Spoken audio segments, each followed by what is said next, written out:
Welcome to Smells Like Potential, the rewatch podcast you didn't know you needed.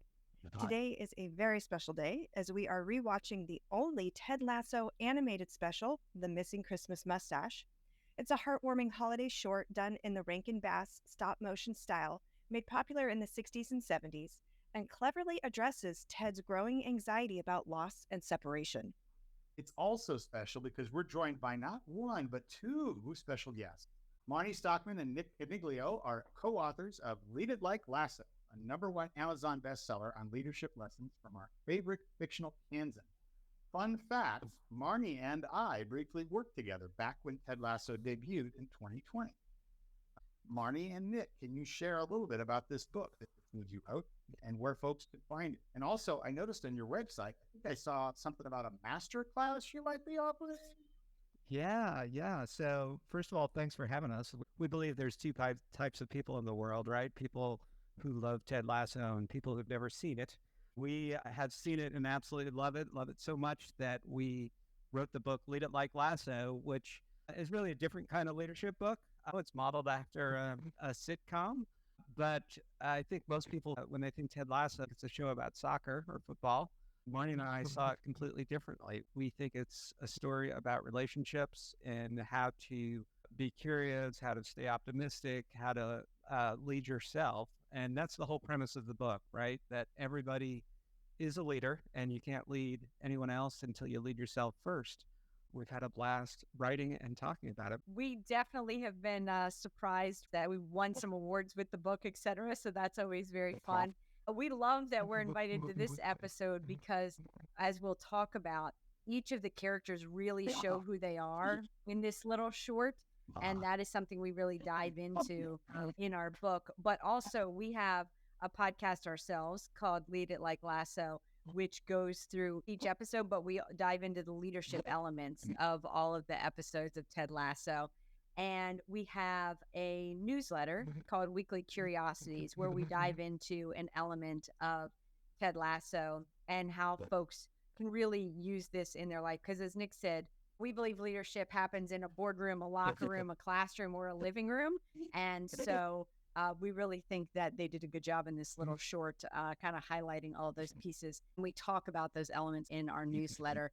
We had such a good reception to the book, which does start with Roy Kent cussing in our foreword, that a lot of folks wanted to use it in school systems, but we've translated it. Actually, it's a very different book. We're now working on our new book called The Business of You that highlights for students how they can lead their life in a very different, very PG sort of way. So if you go to leaditlikelasso.com, there's a newsletter tab and you can sign up at the bottom of that page. I'm going to jump in just to say that we have a similar origin story to the two of you in that we were presenting together on social emotional learning and empathy and leadership in school systems. And we were going around conferences and there were folks, they would come to our session. We got comments that were positive, but then the show came out and I was like, oh, we talked about that in the session that we did. And example after example hit me. So I called Delaney, you watching this show? It's our session on TV.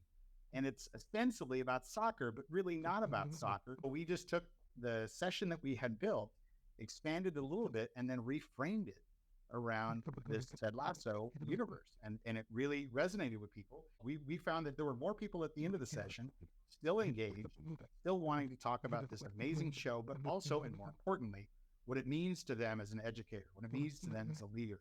And so it was a fun sort of resonance that you found on the leadership side. We found more on the FDL, social emotional, because of course those are all connected, right? Yep. You can't be a leader without being empathetic. You can't be a teacher without having leadership. And we talked about how there are a lot of ways you could have threaded with all of the Dr. Sharon around the psychology and the coaching and the therapy and the mental health, et cetera. So we really stayed in our lane with leadership, knowing full well that the social emotional bit was another lane, et cetera. I feel like it's Bader Meinhof. So I see what I need to see every time I watch it. That's a great, yes. You don't find many shows like that at all. It's funny, after we wrote the book, we kept on getting questions about, okay, well, what's the next thing that you're going to write about? And nothing really when we decided to write the book, we said when they finish reading the book, we want them to feel like they do after watching a show, which is, it was such a unique show. After you watched it, you're just like, well, I feel pretty good about myself, or I want more, whether it was pulling at heartstrings or whether it was just the pure optimism of it. It's truly one of a kind. And Marty and I often talk, we're extremely hopeful and a little bit scared about the season 4, what's coming out next, and hoping that it somehow figures out a way to capture that magic that the show absolutely has done. We have that same mix. I'm generally an optimist, so I'm like, yeah, any more time I can spend in that universe is going to be great. But we actually have a segment we feature in this podcast called Season 4 Suggestion Box. We have a form on the website where listeners can go in and say what they hope for in Season 4. And of course, we know it's already been shot and it's edited and it's done. There's not a chance that a writer is going to go, great idea, Delane, change this. But we still like to talk about our wish and our hope and our dreams. So if I don't want to put the two of you on the spot, but if you have a wish or dream or something specific you'd like to see for Season 4, I can give you an example. My favorite that Delane has suggested is Shannon, who we see throughout all 3 seasons, the soccer girl on the pitch. Delane would love to see her on the Lady Greyhounds. I'd join her in that. That would be fantastic. Such an obvious fit. I've got my fingers crossed. Yeah, I think that's got to happen, right? I mean, it just has to. I'm with you. I hope so. It's funny. This is not going to fit in your suggestion box, but for months, Marty and I were trying to figure out a way just to get on the show somehow. We're like, we sold 50,000 of these books. Maybe the book can make a surprise appearance, or maybe we can be one of the reporters.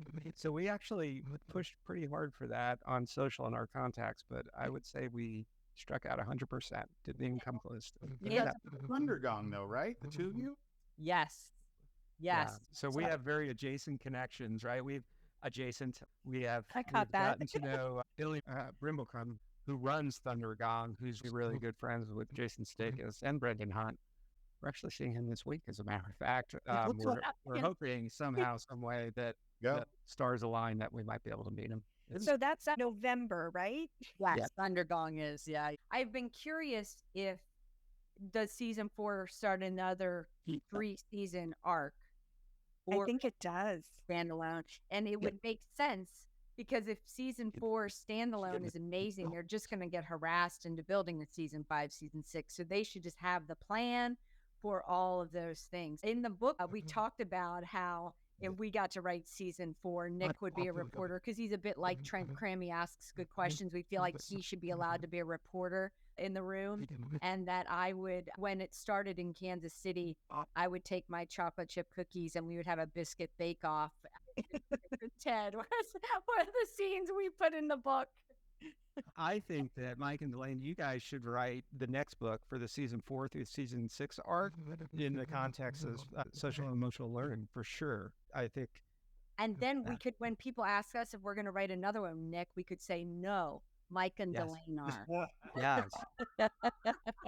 They're duos. They're companion books. Like, yes. And then we can go out on the circuit and we can just, the first part of the session will be yours and the second part will be ours, or vice versa. It's a plan. You heard it here first. We'll send you our mustache and cover file. You can just swap the colors. You're almost done at this point, really. Writes itself. Well, to take the episode a little bit, Marty, you hinted at a moment that happens that even though it's brief, we're able to get a glimpse of each character and sort of their perfect reaction to the missing mustache. The setup of the episode is Ted wakes up one morning and shows up at work and his mustache is gone. And he's going to have a FaceTime call with Henry and he won't recognize him. They got to find the mustache. So how does each character respond to this crisis? I think it's telling how each of them do. So Ted, of course, he worries about what matters most: his son, his family, his connection. He says, this'll ruin Christmas. That sets off the action. Does anyone want to jump in with how they saw other characters react? So I will say first, when Ted takes his character traits to an extreme, it means he doesn't think about himself at all. He thinks about others, right? That's how so many of his issues came to light. So it was no surprise that he started there. But one of the things we talk about in our workshops is how if you align with Rebecca, you are strategic, you have an action plan, and that's exactly what she did. She took charge of the situation. She was going to organize it. Let's go. And you can tell when it was filmed because Jamie is all about himself. right? They broke into the car. Who cares? It wasn't Ted's car, but it's me, of course, right? I'm the one, coach, and it's all about his vanity, and which is kind of interesting because Jamie's arc. I think you guys are up to season 3 right now, where it's really kicking into overdrive how much progress Jamie's actually made. But it was nice to see the old Jamie in this episode. He even carries a mirror around still. Yeah. For me, it was Beard and his disguise kit and asking, why don't you have a disguise kit? And Beard has always been this background character. He is the foundation for all of the wisdom that's needed in that moment. And so for him to go, yeah, I got you. Yep. I have a disguise kit. And of course, it's a full beard. He doesn't have one. Yeah, naturally. I love Roy just ripping off his eyebrows too. Yeah. Here, I got you. I got you, coach. Just ripping off your eye.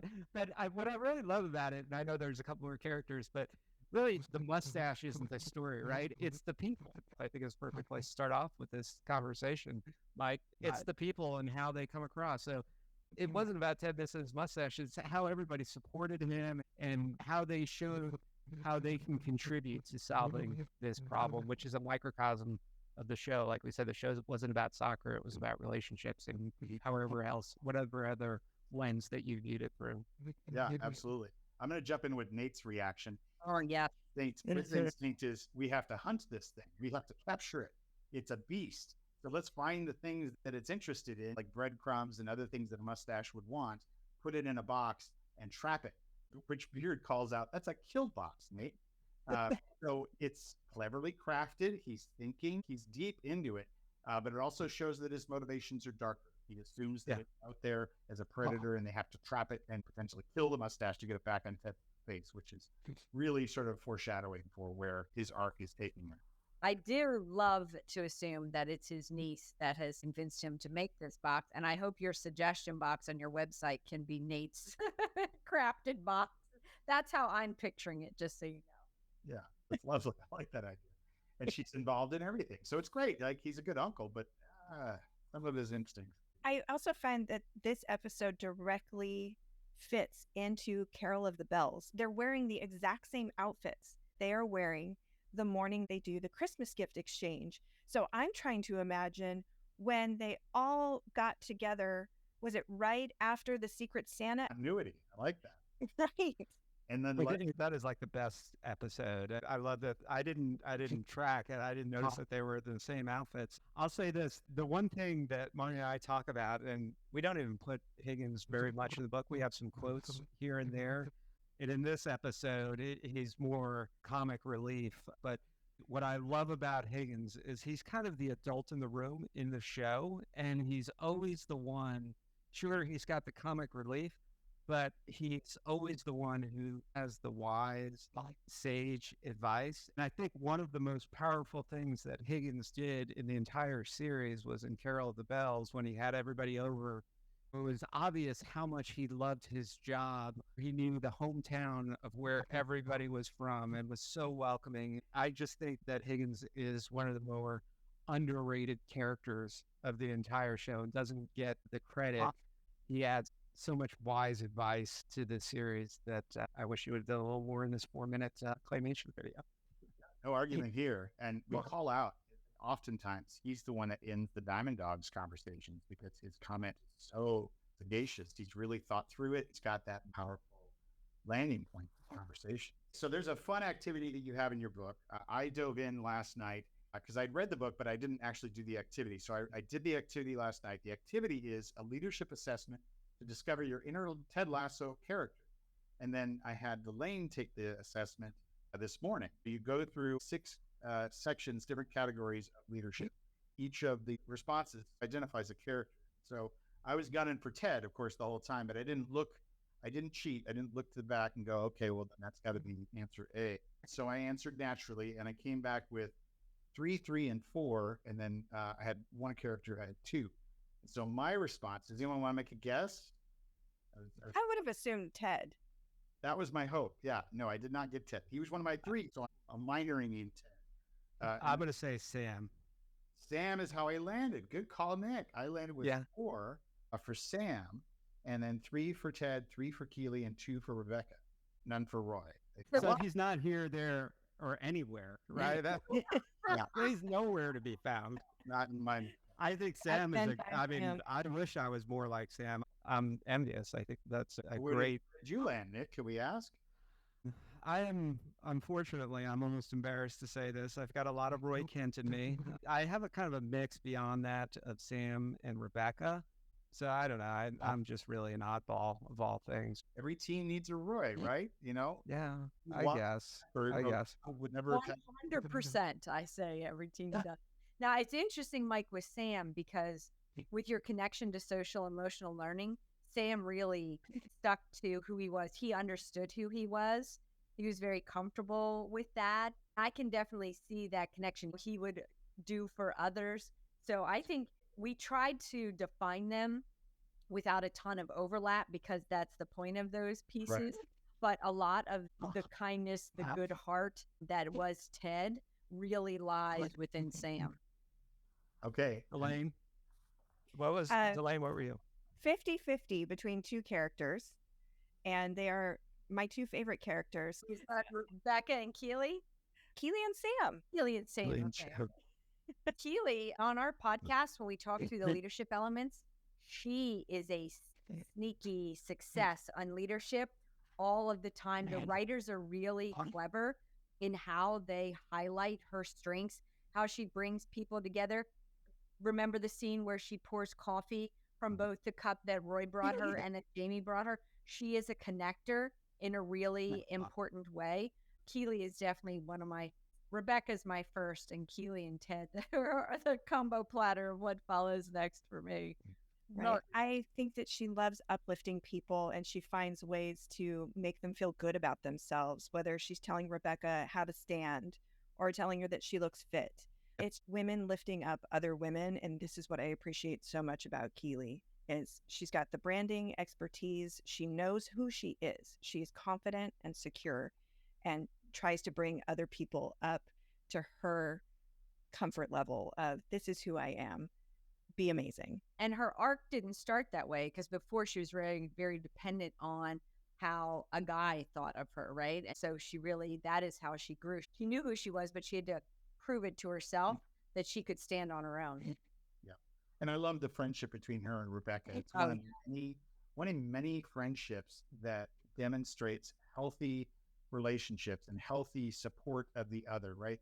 You hear in society of women tearing other women down, and this is the model of that mutually supportive relationship. And you see it with, Coach Beard and Ted, that they have a supportive male relationship that you often don't see depicted in media. You get all those pieces in the show with the interaction. It's so powerful how they are able to model that non-toxic positivity and non-toxic masculinity that you read about in this TV show. It's pretty powerful. We talk about it. And what I appreciate is that they didn't go down the obvious route, right? Obvious route would have been to introduce a lot of conflict between these different relationships. There certainly was that, but it wasn't obvious, right? It played out, I think, people can be supportive, just like you both were saying, right? I mean, there is a role to be very supportive, no questions asked, and it plays out through not only the relationships, but the Diamond Dogs, the writers, the producers, every part of the show is just absolutely amazing. And I can only thank them and appreciate them for bringing this to the forefront. Well, that's a great place to throw out our little wrap up here. Is there anything else that you wanted to share in terms of leadership lessons that we haven't talked about? We've got a great conversation in here. Anything from the book, anything from the new book that we should be on the lookout for that we haven't yet covered about Ted Lasso in general? Well, I will say one thing is that Ted Lasso taught the leadership lessons in a way that people could understand it because it was around story, and storytelling is critically important. As a matter of fact, it is 22 times more effective than telling facts about things. And the new book has nothing to do with Ted Lasso, but it is helping students, people applying for jobs, people trying to figure out who they are, learn about themselves and their character and how to tell their story. So that's really the connection there that Ted Lasso just showed mastery. Yeah, I think that's so well said. I'll add two things that we've kind of been talking about. What's important for so many people to agree on or realize is that there's not just one way to lead, right? We call it lead it like lasso because that was a good marketing line, but truly we talked about the different character assessments. There are different ways to lead based on your personality type. And along those lines, I think what we saw with everybody in the show, but most specifically with Ted, is the most important thing is to be your authentic self and not try to be somebody who you're not. And I know, speaking from personal experience, when I first was elevated to leadership positions, it was young, it was by accident, I was an accidental leader. I tried to be something I wasn't, and that caused nothing but problems. And I think the show showed in fiction, but in a very powerful way, that being yourself, being your authentic version is really the best way to be your best version. Right. And it's a perfect teaser for season 3. There is a moment in season 3 where a character says about Ted, let Ted be Ted. And let him respond to this crisis, not in the way that you would manage it, not in the way that a PR firm would direct you to, but let Ted be Ted. And the way he does it by telling a story. He jumps in the press room and he tells a story. And it brings many to tears, right? And that's how you let Ted be Ted. And so it's a great place for us to end. Thank you, everyone, for tuning in. Thank you, our guests, for joining us. Such a rock star lineup here. It's amazing. And we'll catch you tomorrow for our reaction to season 3, episode 1. Smells Like Mean Spirit. And Marnie, I'll throw to you. You can give us our outro quote. It's not about making Christmas perfect for the people you love. It's the people you love that make Christmas perfect.